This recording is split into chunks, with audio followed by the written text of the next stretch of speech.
Waandishi wa habari, lakini mmeitikia kwa wingi sana kuja hapa. Kwa hiyo pia niseme asante kwa kuonyesha mnajali na mko tayari kuhabarisha umma yale yote ambayo yanaendelea kwenye klabu yetu. Kubwa ambalo tumewaitia hapa siku ya leo mida hii ya jioni hapa makao makuu ya klabu yetu ya Yanga. Leo wote mmeshuhudia uongozi wa klabu ya Young Africans tukiongozwa na makamu wetu wa rais, tukiwa kwenye ofisi za bodi ya ligi ya Tanzania, na tulikwenda leo pale mahususi kabisa kwa ajili ya mkutano. Siku ya tarehe 7 bodi ya ligi kuu hapa Tanzania iliwaandikia uongozi wa klabu ya Young Africans barua ya kuwaomba kushiriki kwenye kikao, na walikiita kikao maalum ambacho kilikuwa na ajenda moja tu, kujadili yanayohusu mchezo namba 184, mchezo wa Kariakoo Derby kati ya klabu ya Young Africa na Simba Sports Club.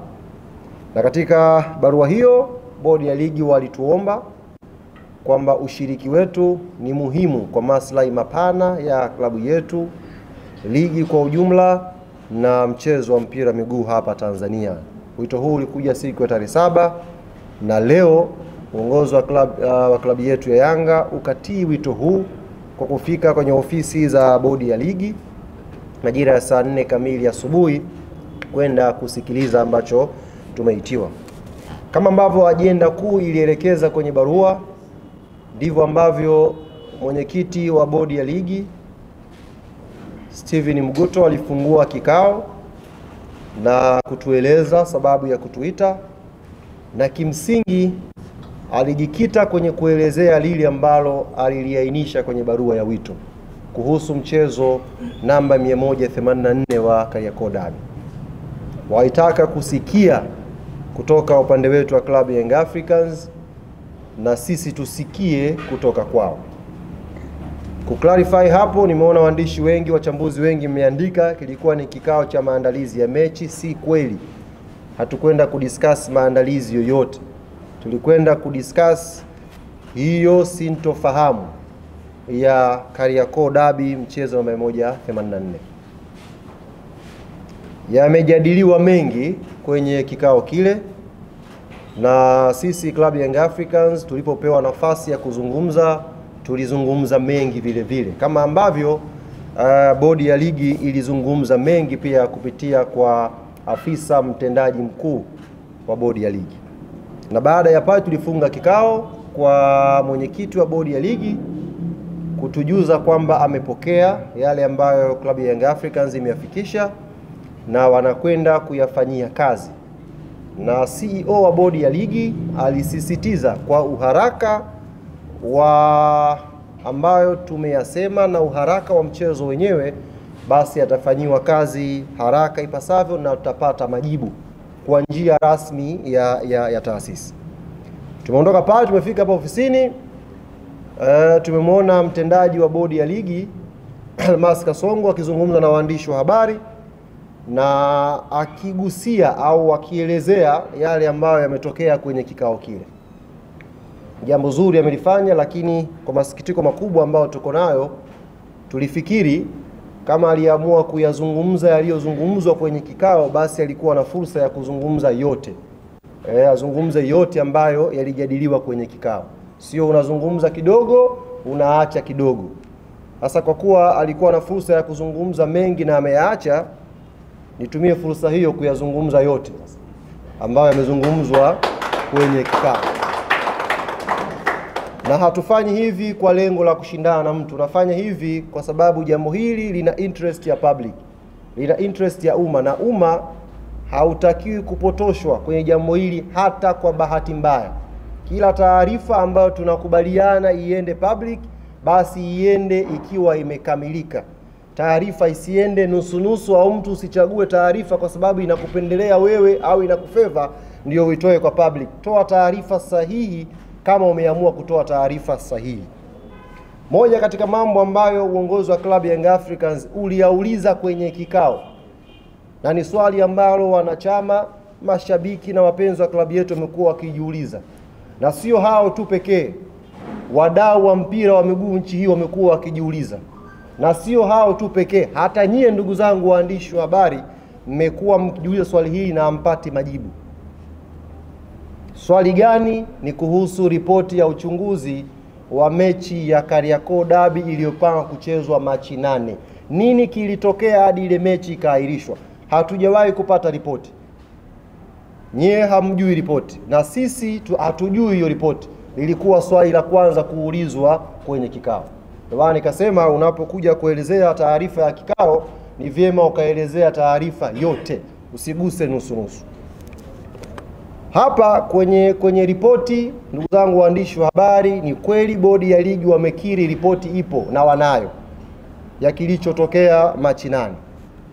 Na afisa mtendaji mkuu wa bodi ya ligi Almasi Kasongo akakiambia kikao, ripoti ile yako mambo ambayo yanawafanya washindwe kuisema public, ikiwemo kwa mujibu wake, ikiwemo katika ripoti hiyo inaonyesha yupo kiongozi mkubwa wa serikali ambaye ndani ya kikao walimtaja, alipiga simu geti la Benjamin Mkapa lisifunguliwe siku ya Machi 7.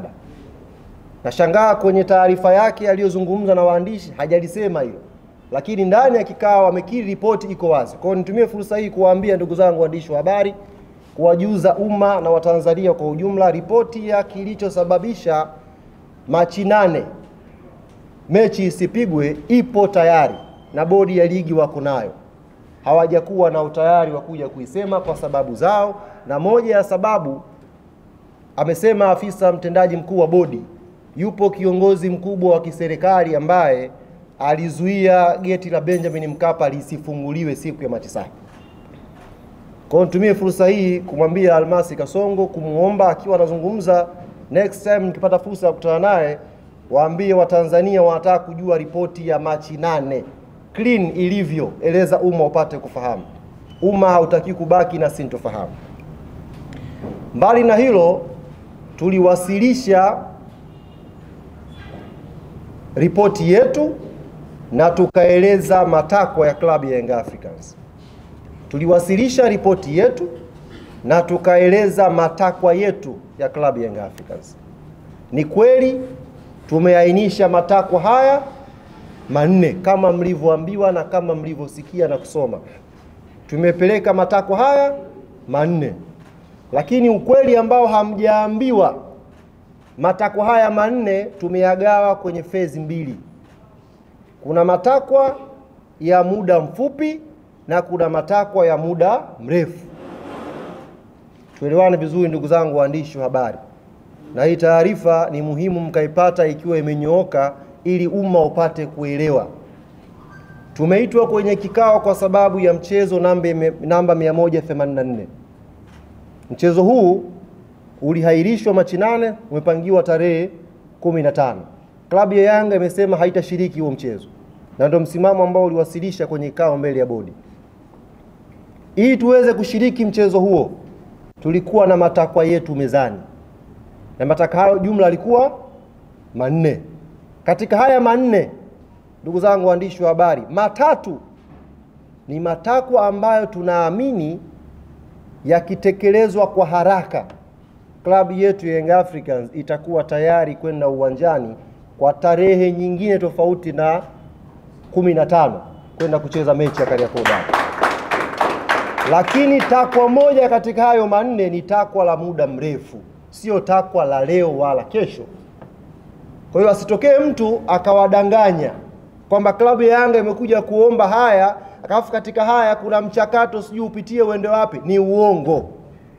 Tumeomba matakwa 4 na matakwa haya yapo kwenye phase 2. Na barua yetu tuliyowasilisha bodi ya ligi imejielezea specific kwamba mkitekeleza matakwa haya 3, mbungi inapigwa. Ili moja ni takwa kwa ajili ya mpango wa muda mrefu. Matakwa haya 4 ni yapi? Na 3 ambao specific tumeainisha ili yafanyiwe kazi tuweze kucheza pia ni yapi? La kwanza linakwenda sambamba na la pili.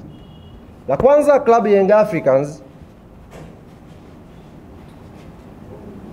imetaka kuvunjwa mara moja na kujiuzulu kamati nzima ya uendeshaji na usimamizi wa ligi kuu Tanzania. Hii ilikuwa namba moja, kuvunjwa au kujiuzulu kwa kamati nzima ya uendeshaji na usimamizi wa ligi Tanzania. Takwa hili linakwenda sambamba na takwa la pili la kujiuzulu kwa afisa mtendaji mkuu wa bodi ya ligi, CEO wa bodi ya ligi. Kwa nini takwa la kwanza na la pili linakwenda pamoja? Na kwa nini tumesema hili likitekelezwa klabu ya Young Africans iko tayari kucheza mchezo namba 184? Kwa sababu kuhairishwa mechi ya Machi 8, kuhairishwa mechi ya Machi 8, tunaamini kama klabu hapakufuatwa utaratibu na palikuwa pana uvunjwaji mkubwa wa kikanuni. Hapana utaratibu uliofuatwa na kulikuwa na uvunjwaji mkubwa wa kikanuni. Hivyo tunaamini CEO wa bodi ya ligi na kamati ya uendeshaji na usimamizi wa ligi ilifanya haya kwa makusudi kabisa kwa ajili ya kuipa favor timu fulani. Sasa basi, kwa sababu watu hawa wamevunja kwa makusudi kwa ajili ya kuweka upendeleo kwa baadhi ya timu kanuni na kuhairisha mchezo wa Machi 8, Club Young Africans haitakuwa tayari kushiriki mechi hii ya 134 namba 84 kama kamati nzima ya uendeshaji na usimamizi wa bodi haitajiuzulu au kuvunjwa na afisa mtendaji mkuu pia na yeye kuondoka. Jambo la tatu ilikuwa ni kujiuzulu kwa katibu mkuu wa TFF, ndugu Wilfred Kidao. Kwa nini uongozi wa klabu ya Young Africans umeweka hili kama takwa? Ndugu zangu waandishi wa habari, hiki kilio mmekuwa mkikisikia sana, na sio ukisikia, mmekuwa mkikiona. Kumekuwa na maamuzi ya hovyo, maamuzi mabovu kwenye michezo ya ligi kuu Tanzania msimu huu. Waamuzi wamekuwa wakifanya maamuzi ya hovyo sana, lakini kwa bahati mbaya waamuzi hawa wamekuwa wakijirudia kwenye mechi na hawachukuliwi hatua yoyote licha ya kufanya madudu kwenye baadhi ya mechi. Yaani mwamuzi anakosea leo, kesho anarudi, kesho kutwa anarudi, na hakuna hatua yoyote inayochukuliwa, ndugu zangu. Sasa kamati ya waamuzi ipo chini ya katibu mkuu wa TFF. Tunaamini haya madudu yanayotokea haya, kuto kuchukuliwa hatua kwa waamuzi kwa wanaoyafanya, kuna influence yake. Hivyo na sisi hatutakuwa tayari kucheza hiyo mechi ya namba 184 kama katibu mkuu wa TFF hatakuwa amejiuzuru.